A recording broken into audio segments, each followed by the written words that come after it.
Ar žinai, kas 92 laimėjo Europos futbolo čempionatą? Koks skirtumas? Pakalbam apie Vytautą. Šitas elitas pradėjo savo nusikalstamus veiksmus dar sausio 13 dieną.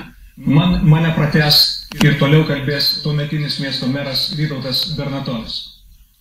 Lietuvoje nugalėjo blogis. Blogis turi savo pavadinimą. Lietuvos nusikaltėlis numeris 1 yra Vytautas. Wow! Mineralinis vanduo! Vytautas! Antra dalis po velnių! Kurio nebaudžiamumas skatino toliau vykdyti Lietuvoje ardymo politiką. Nu? Ardymo politika tai yra tai, ką šiandien turi Lietuva. Gali nesakyt? Jau žinau! Nesusitvarkęs su valstybės valdymu, suprato, pajutęs žmonių nepasitenkinimą, kad gerai to nesibaigs ir jis gali neišnykti valdžio. Paklauskim šito pono. Sutinku, štai tau keli faktai ir mitai. Numeris 1. Todėl jis išprovokavo, aš buvau tų įvykių liudininkas, kruvinas žudynės sausio 13-91 metais.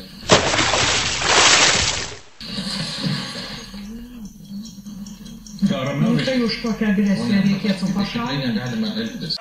Juokelis! Matei, buvo vien faktai, nei vieno mito. Mitai skirti ne tau, o tokioms boboms, kurios antakius išsipešioja, paskui vėl nusipaišo. Gal puodelį logikos moterieblėm? Ne, aš... Negalima viskas. Tiesa žaidžia. Sukta gyvatė. Aš kaip pavydį.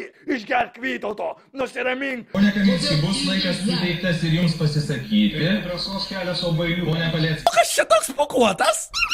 Eika, katiniukto. Ką ten kalbėjau? Tai lygiai taip pat jūsų laikas bus, tada galėsit pasisakyti.